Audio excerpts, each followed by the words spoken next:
मैं ना अपने रूम कंस्ट्रक्शन साइट से आज कंक्रीट उठा के लेके जा रहा हूँ।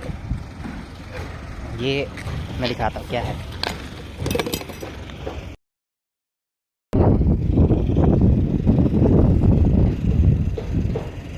इसका बनाऊंगा मैं जिम का सामान। ये पुल अप करने के लिए ऐसे, और इसके अंदर बनूंगा कंक्रीट ऐसे, तो मस्त मज़ा आ जाएगा वैसे। और आज मैं आपको दिखाऊंगा, उधर खेती भी हो रही मस्त। कंक्रीट का ट्रक ऐसे आता है, इसको हम लोग खाली करते हैं रोज़, ठीक है।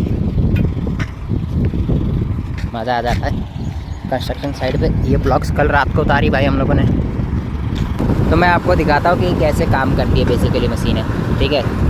तो अभी अब ये कंक्रीट इधर से इसमें आएगा, ठीक है।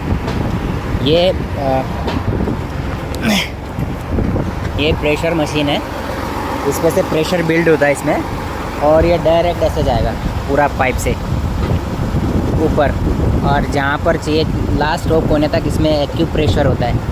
तो कंक्रीट को इसमें डालने के बाद प्रेशर से एक्यूम करता है और एकदम ऊपर डालता है जहाँ पर अपने को चाहिए। तो छत के किसी भी कोने में एक जगह लेके बाकी थोड़ा थोड़ा करके गमेले से डालते हैं, एक जगह ड्रॉप कर देते हैं और फिर ऊपर उसको गमेले से सप्लाई करते हैं।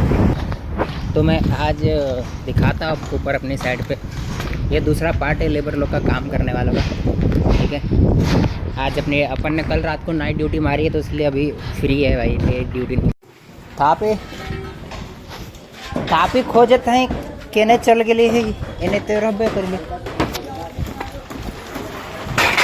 ओए आराम से, हम एगो टोपियो कौन ले चले, मथवा फूट जाए हमरा।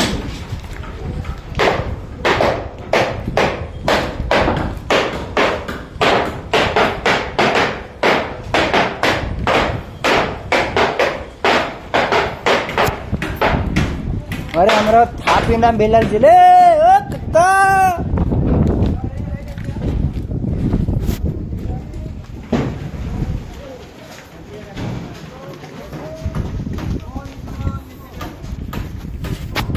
अरे पूरा साइड घूम दे ले चले केने चले था पी।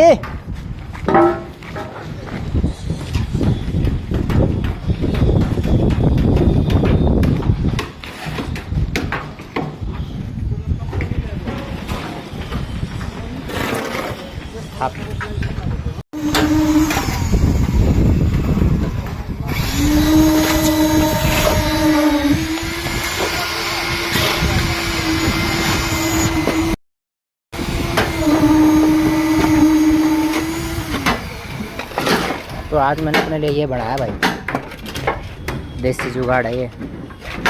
आज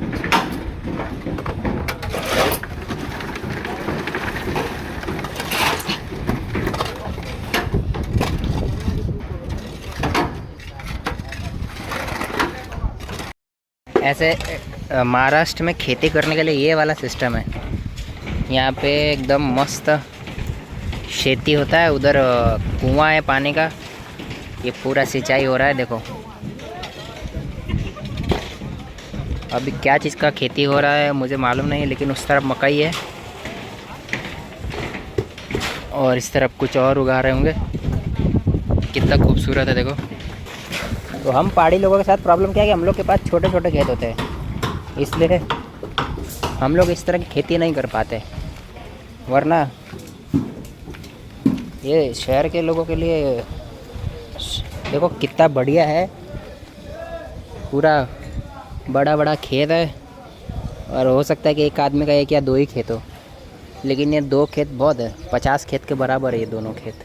इतना बढ़िया अच्छा फसल उगाते हैं, अच्छा सा मेहनत करते इधर ही। और लोकेशन आप देखो कितना, वो सामने गांव है, ऐसे बाई रोड है, नेशनल हाईवे है, उधर से पूरा पिकअप करके आगे भी गांव होएगा। कोई आगे डैम है एक छोटा सा, तो पानी का सप्लाई है, अंडरग्राउंड नहर है, बढ़िया खेती होती है भाई इधर।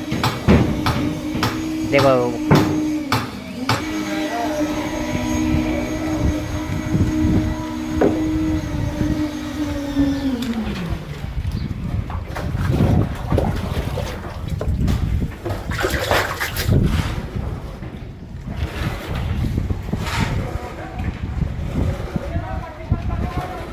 कहाँ हो चाचा? सेफ्टी वेफ्टी कुछ नहीं कहा है ना? कहाँ है? यहाँ सारे लोग इतने फोकस है कि किसी को ब्लॉग में लेने का कुछ बोलने का भी वो नहीं है। सब लोग अपने काम में मस्त है ना। हम लोग दिलजीत दोसांझ की तरफ नहीं है कि भाई एक लड़की के चक्कर में देशद्रोही कर बैठे, देश के साथ गद्दारी करते हैं। हमारे हजारों सिंदूर की कीमत को उसने एक लड़की के लिए भाई साहब उम्मीद नहीं थी, लेकिन क्या करें, ऐसा भी लोग होते हैं भाई। दिलजीत दोसांझ ने एक लड़की के लिए, मैं तो कह रहा हूँ वो लड़की नहीं है, वो पाकिस्तान ISI के जासूस है, और दिलजीत दोसांझ को लपेटे में ले लिया भाई। दिलजीत दोसांझ से उम्मीद नहीं थी, लेकिन क्या करें, उम्मीद के आगे पैसा होता है और उसको कारोबार दिख रहा है, उसको देश से बड़ा उसका कारोबार नज़र आ रहा है।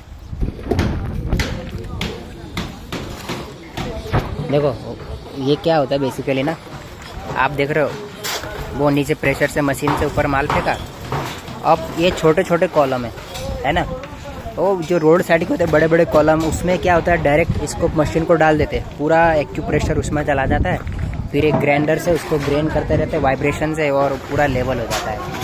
तो ये जो आवाज़ आ रही है ये मशीन जो यूज़ की है, पूरा वो लेवल हो जाता है। लेकिन अभी डबल मेहनत हो रहा है सबका, नीचे फेंको ऊपर उठाओ, सब डबल मेहनत हो रहा है। फिर से यहाँ से देखो, वहाँ से मशीन ऑन होएगा, अभी प्रेशर से ऊपर मसाला आएगा देखो,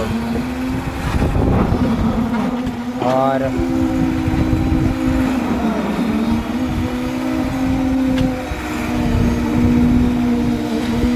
देखो यहाँ से मसाला डाला, अब वो उससे वैक्यूम प्रेशर मारेगा, ये अब पूरा मसाला ऊपर आएगा ऐसे, ये आवाज़ आएगी इसका, ये देखो ये प्रेशर से आया, ये पाइप हिला जहाँ माल गिराना है। अभी देखो हम ये माल यहाँ से पहले यहाँ गिराया, इसके बाद अभी यहाँ से उधर गिरा रहे हैं।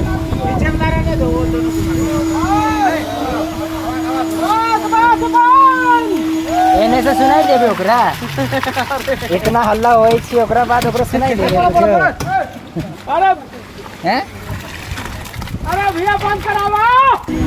अब एक चीज़ और बताते हैं आपको, अब है ना धीरे धीरे चीज़ें बदल रही है। ये पहले लकड़ी का बहुत ज़्यादा इस्तेमाल होता था, अभी भी लकड़ी बेस्ट होती है वैसे शटरिंग के लिए, बट अब जो धीरे धीरे टेक्निक यूज़ हो रही है, देखो ये लॉक है, ये लोहे की लॉक परमानेंट है, इसको यहाँ पे लॉक मारा है, उसके बाद ये वाली गार्डर आई है, ये लॉक सिस्टम है दोनों तरफ से।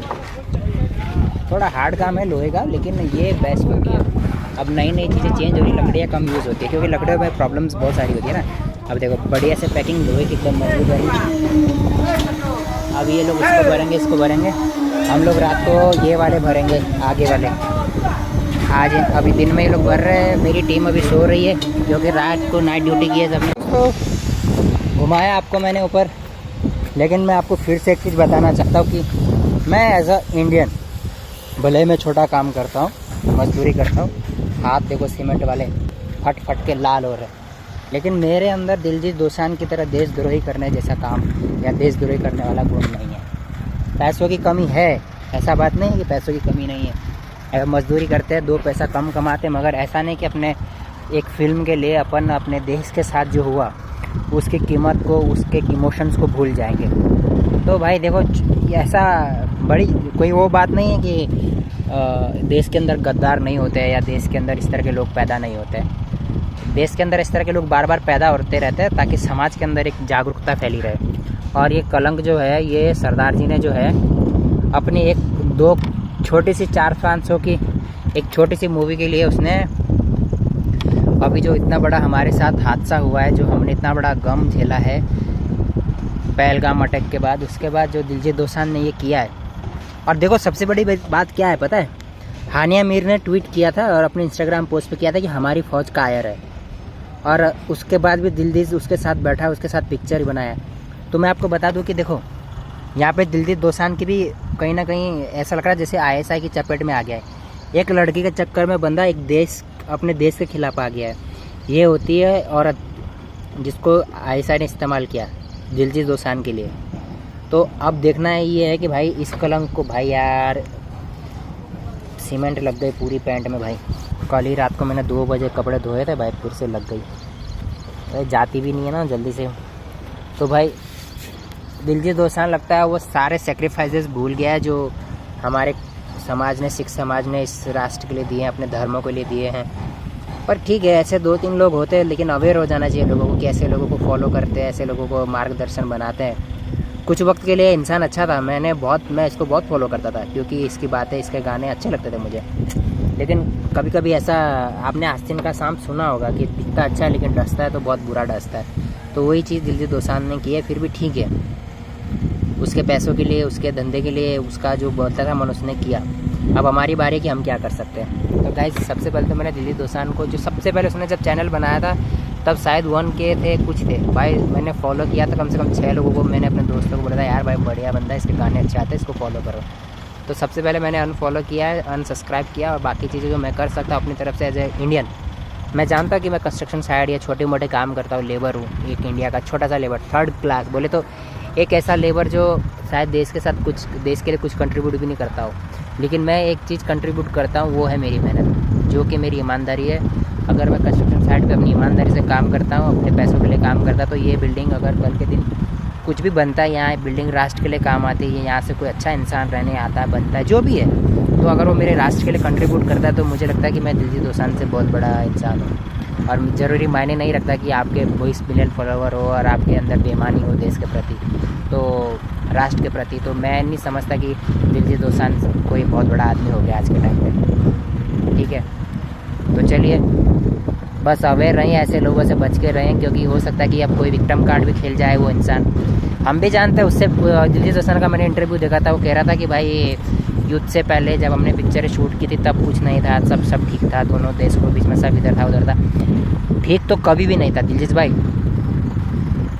दिलजीत भाई, ठीक कुछ भी नहीं था, कभी भी नहीं था। 1947 से पहले भी ठीक नहीं था। जब हमारे 16वीं ईस्वी में जब हमारे तेज गुरु बहादुर साहब को और उनके बच्चों को और पूरे लोगों को बुरी तरीके से मारा गया औरंगजेब के द्वारा, तब भी कुछ ठीक नहीं था।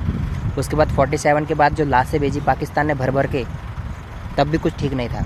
उसके बाद जो होता रहता है हम दोनों देशों के बीच में, वो कभी ठीक नहीं था। कारगिल हुआ, 65 हुआ, 70 बांग्लादेश की बहनों के साथ जो पाकिस्तान की आर्मी ने किया, वो भी ठीक नहीं था। लेकिन प्रॉब्लम ये है समझने का मेंटेलिटी।